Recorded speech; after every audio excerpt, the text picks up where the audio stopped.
Ontem vocês já viram essa réplica aqui do foguete, né? Essa estrutura enorme que tem aqui. É uma réplica idêntica. Aqui dentro tudo a gente abre, consegue entender, mas não vou mexer agora não, só para dar esse spoilerzinho. Daqui a pouco a gente vem falar mais disso, para fazer um charme aqui com a missão. Nós vamos receber agora, aqui no Hora H, já começo lhe cumprimentando, o capitão Bruno Matos, engenheiro do Centro Espacial do Instituto Tecnológico de Aeronáutica, o nosso ITA. Bem-vindo, obrigada por estar aqui conosco hoje. Obrigado, prazer. Que bom. Eu já sei da sua experiência na NASA e toda a sua formação. Eu vou lhe fazer uma pergunta sobre a sua opinião, né? Qual é a sua expectativa, a sua avaliação sobre o que a gente pode assistir daqui a pouco? Claro, Thaís. Hoje a gente está vivendo, como você bem falou, um momento histórico novamente para o programa espacial americano e também para a humanidade, né? É o retorno, depois de mais de 50 anos, do homem para a órbita lunar. Ainda não é um pouso, mas é com certeza um marco importante no programa Artemis, né? A gente está vendo agora que a gente está nessa fase final de checagem de todos os subsistemas. Identificamos aí um problema no sistema de terminação de voo. Precisamos aguardar para ver se eles vão solucionar esse problema, que é um problema que pode sim acrescentar atrasos no voo e talvez até o cancelamento do voo de hoje. Agora é importante dizer que da outra vez que ela foi adiada, não chegaram até aí, né? Hoje a gente está com os astronautas já posicionados dentro da cápsula. Já, se eu não me engano, inclusive já fecharam a cápsula, né? Então, assim, é um momento crucial, mas é um momento que ainda eles podem cancelar o voo, né? Até os últimos segundos do lançamento, qualquer falha que eles identificarem que seja crítica como essa, o sistema de terminação de voo é fundamental para o voo acontecer em segurança, né? Lembrando que o sistema de terminação de voo é o que faz com que o foguete, caso ele saia da trajetória nominal, permita que o centro de controle acione, comande a destruição do veículo. Lembrando que, nesse caso, é uma missão tripulada, a gente tem a torre de escape que salvaria, com certeza, a tripulação. Rafael Serra, nosso editor-chefe, será que eu posso me aproximar aqui da maquete exatamente para o capitão nos ajudar? Capitão, sobe aqui mais pertinho, vou lhe pedir para ajudar com todo cuidado.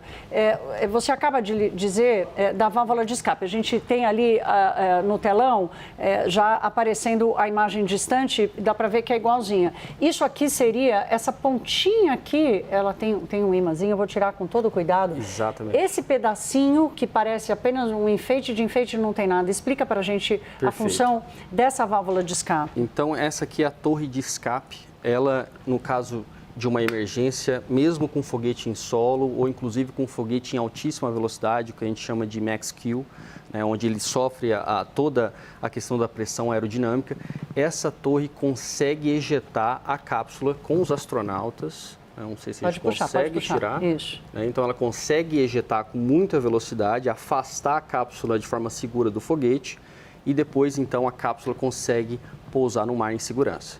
Essa é a função dessa torre.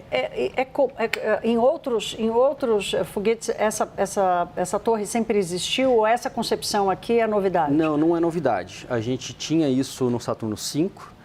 A gente não tinha isso no Space Shuttle, né? Então, se você lembrar, o Space Shuttle tinha parecido com isso. Era uma espécie de um avião espacial, um avião, né? Que ficava aqui e não tinha escape.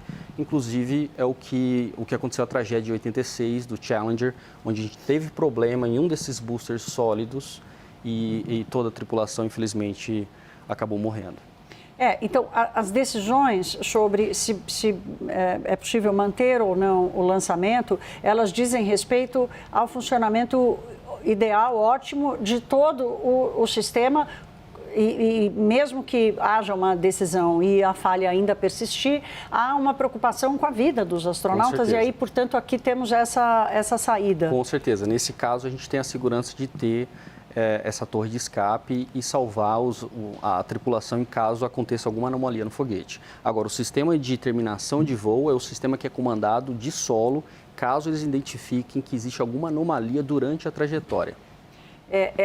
Se ele identifica essa falha agora, ele está querendo dizer que talvez ele não consiga manter essa função de controle quando a nave já estiver... Exato. O que eles provavelmente estão identificando é que o link não está fechando. Né? O link do transmissor... O sinal do Wi-Fi lá na NASA não está funcionando direito. Assim, falando um português bem simples, é claro que é ultra complexo. Exato. O link não tá fechando, então, por segurança, eles têm que resolver esse problema para garantir que tudo ocorra bem.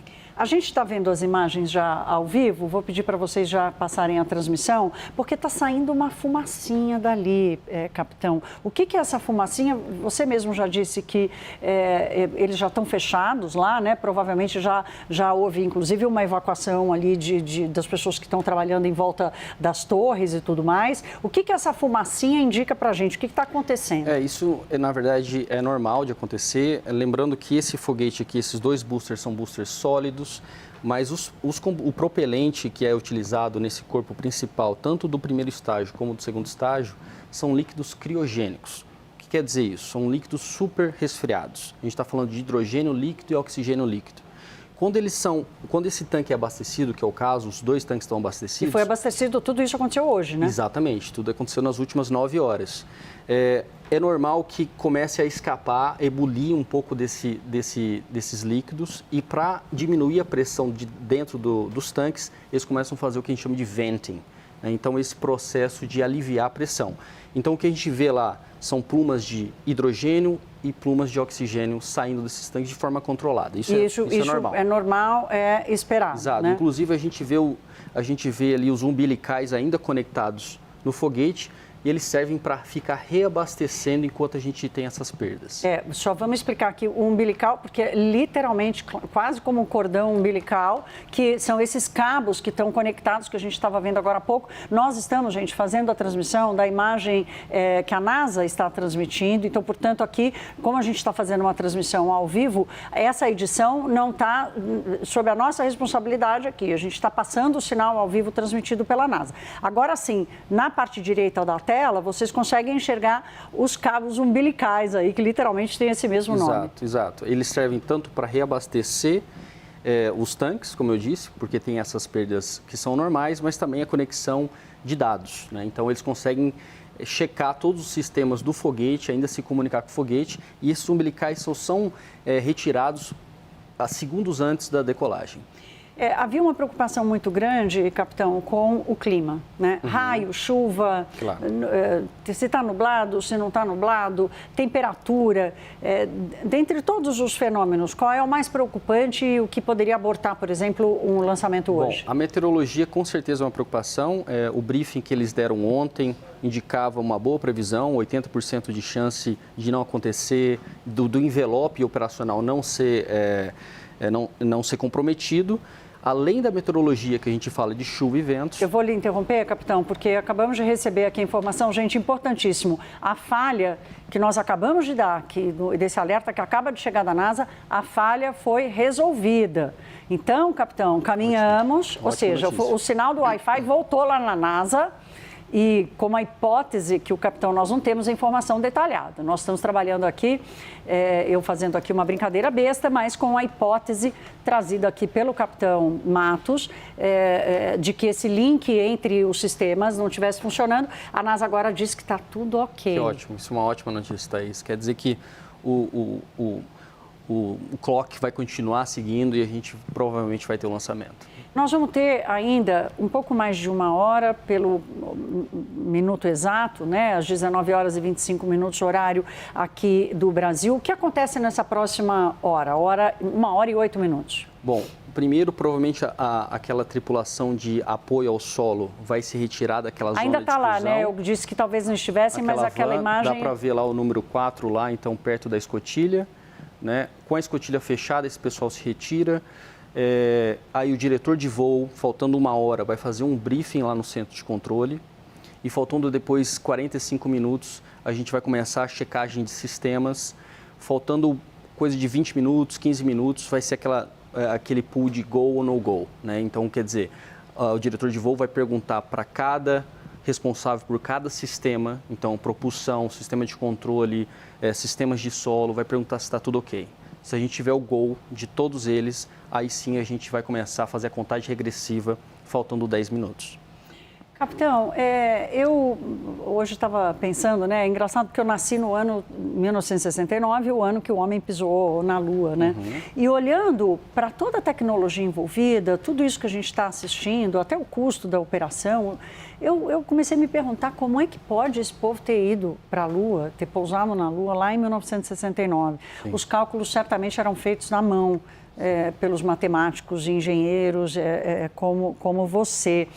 E hoje são supercomputadores. E ainda assim, qual é a participação do homem, da criação e do acompanhamento humano dessa operação diante da disposição de uma tecnologia ultra avançada? Sem dúvida, a tecnologia espacial mudou muito, mas, de fato, o que aconteceu no programa Apollo foi impressionante. A quantidade de pessoas envolvidas no desenvolvimento do Saturno V é gigantesco. Ainda inclusive, o esforço que a NASA tem com esse projeto Artemis é para manter o corpo técnico ativo, né? Então, por isso essa iniciativa, depois do cancelamento do Space Shuttle, de manter essas empresas que estão por trás, manter nesse projeto. Então, de fato, muita coisa mudou. Hoje temos computadores muito mais avançados para fazer cálculos de órbita, né? Simulações, e isso vai refletir na capacidade que a gente vai ter, se tudo der certo, se o Artemis continuar, da quantidade de carga que a gente vai conseguir levar para a Lua. Que essa é a diferença. Apollo, o objetivo era fincar uma bandeira na Lua. O Artemis tem um objetivo muito mais audacioso, que é deixar o ser humano de forma permanente no Polo Sul da Lua. Estou lembrando aqui de um filme clássico, Estrelas Além do Tempo, que mostra a questão racial nos Estados Unidos, lá nos anos 60, e a participação das mulheres negras, e uma delas, né, que inclusive depois foi super reconhecida, inclusive pelo governo americano, mas que ficou à sombra, né, de todo esse processo, reconhecida entre os astronautas e os cientistas, e a participação dela no cálculo manual, tem aquela cena que ficou clássica já no cinema, dela fazendo o cálculo com, 36 milhões de números ali, até depois da vírgula. Qual a importância desse grau de certeza que escapa a uma compreensão simplória da vida? Não, com certeza. Os cálculos exigem uma precisão gigantesca. Neste caso, por exemplo, que a gente vai fazer uma órbita de livre retorno, que a gente fala, a última ejeção, que é a ejeção para a órbita translunar, que vai acontecer com o módulo de serviço, exige uma precisão tão grande, de tal forma que a cápsula retorne para a Terra e faça uma inserção na atmosfera em um intervalo de apenas 2 graus. Errar esses 2 graus quer dizer que a cápsula não sobrevive à reentrada. Dá para a gente saber o que são 2 graus em distância, em tamanho? Nossa, é tão pequeno. Vamos dizer assim, 1 grau seria o tamanho da sua unha na distância de um braço. Então, 2 graus, 2 unhas na distância de um braço. Seria mais ou menos isso.